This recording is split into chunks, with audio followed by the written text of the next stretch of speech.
Good morning, entrepreneurs and builders. Welcome to the Breaking Business Podcast, where we don't just talk marketing and entrepreneurship, we dissect it, we challenge it, we extract those golden nuggets that you can actually use every single day. Business is in your blood, and I'm here to make it boil. I'm your host, Dr. Wood. Now let's break it down and build something great. I started with this right here. 1 solid pound of copper. It's a heavy, beautiful piece of metal. I took it down to a local scrapyard, and they offered me $4.85 for it. I said, "No, thank you," and walked away. I refused the sale because I was on a mission to figure out what this metal was actually worth. And that one decision led me down a rabbit hole that revealed how this exact same pound of copper with the same weight could be worth over $500. The journey from less than $5 to over 500 is all about understanding one crucial thing: the difference between something being scrap and it being a raw material. This is the story of that journey, and it's going to make you look at the stuff around you in a whole new way. Section 1. The baseline. Understanding the scrap value. All right, let's start where most people do, the scrapyard. What's behind that initial $4.85 price? That number isn't just pulled out of thin air. In the scrap world, not all copper is the same, and knowing the difference is the first step to getting the most money, even if you only ever plan to sell it as is. First, you have the top tier stuff, bare bright wire. This is pure uncoated copper wire that's thicker than a pencil lead and has a brilliant shine like it just came out of the factory. Because it's so clean, it gets the best price, which right now is around $4.85 a pound. A step down from that is number 1 copper. This is also clean copper, but it can be tubing, pipe, or clippings.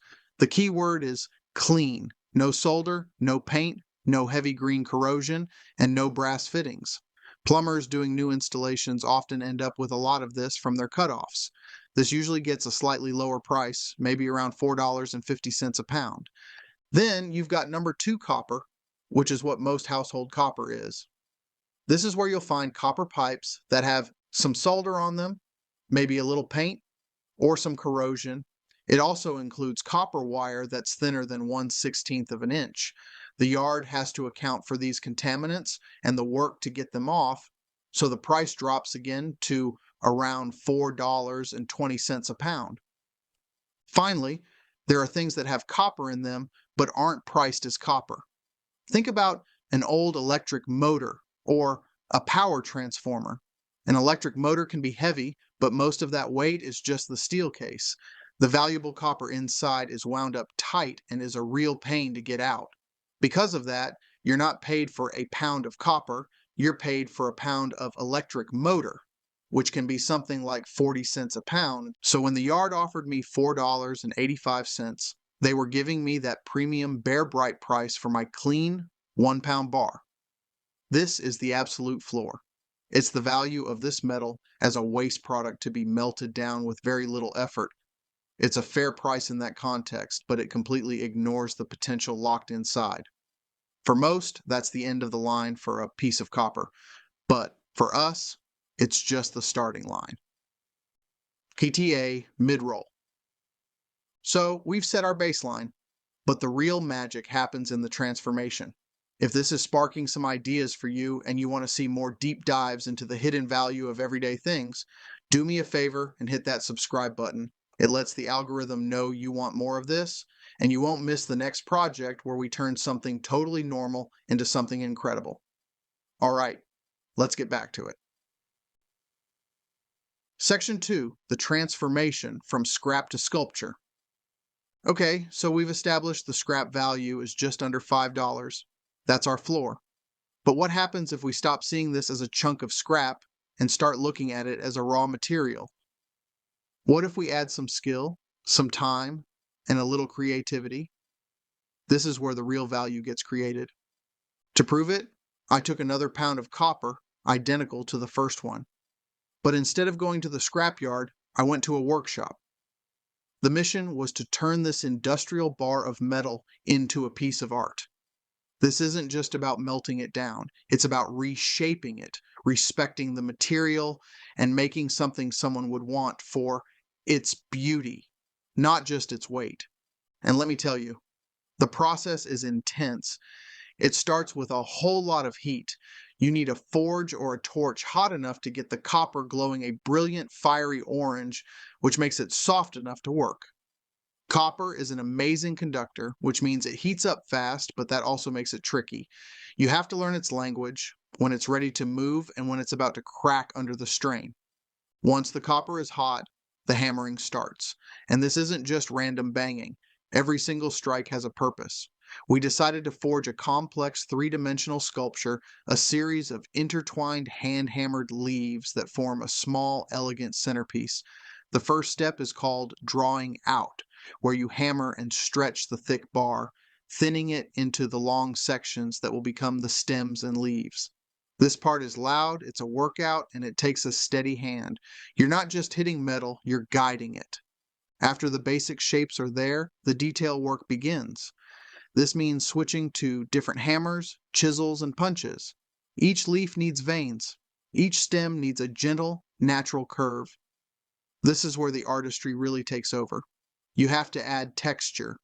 A smooth finish is one option, but a hammered surface catches the light in 1,000 different ways, giving the piece depth and making it feel alive. We used a technique called planishing, using a smooth-faced hammer to create a faceted, shimmering surface. Then comes the finishing. This means hours with files and sandpaper, smoothing every rough edge until every surface is perfect. Finally, we used a careful heating process with a torch to create a stunning patina, a rainbow of blues, purples, and deep reds across the copper surface. This isn't paint, it's a chemical reaction right on the metal, and it makes every piece totally wiggy. The last step is to seal the whole thing with a clear coat to protect that beautiful finish. The whole thing took over 10 hours of skilled work, from the first fire to the final polish. What started as a simple, dense bar of metal was now a delicate, intricate piece of art. It still weighs exactly 1 pound, but its value has completely changed. Section 3. The reveal, the astonishing difference. So, here we are with our 2 identical pounds of copper. One journey ended at the scrapyard gate with an offer of $4.85. The other journey ended here in the workshop, transformed into this. This isn't just a pound of copper anymore, it's a one-of-a-kind handcrafted sculpture. It represents skill, a vision, and hours of hard work. So, what's it actually worth now? To figure that out, we looked at similar handcrafted copper art sold by artisans and in galleries. Small, detailed copper sculptures, especially ones with a unique flame patina, are in demand. They aren't sold by the pound, they're sold as individual works of art. Based on the level of detail, the time we put in, and the prices of comparable pieces online, a conservative appraisal for this 1 pound sculpture is $550. Let's really put that in perspective. On one side of the scale, you have the scrapyard value, $4.85. That's what you get for the material in its most basic form. Then, way over on the other side, you have the artistic value, $550. It's the exact same material, the same element from the periodic table. It weighs the same in my hand.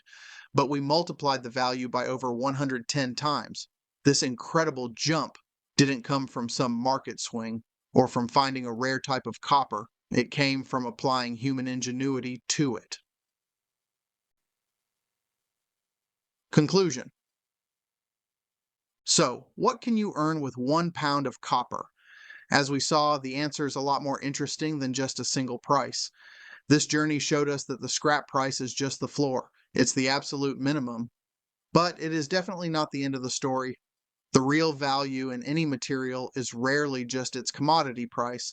It's what can be done with it through knowledge, skill, and a change in perspective. By just understanding the different grades of scrap, you can make sure you get a number 1 price instead of a number 2 price and earn more for your haul.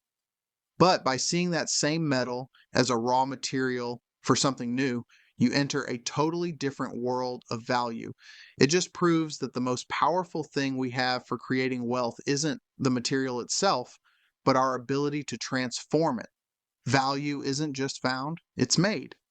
So the next time you see a piece of discarded pipe or some old wire, don't just ask what it's worth at the scrapyard. Ask yourself, what could this become? What other common materials do you think are hiding some incredible value? Let me know what I should investigate next down in the comments, and don't forget to subscribe to follow along. Thanks for watching.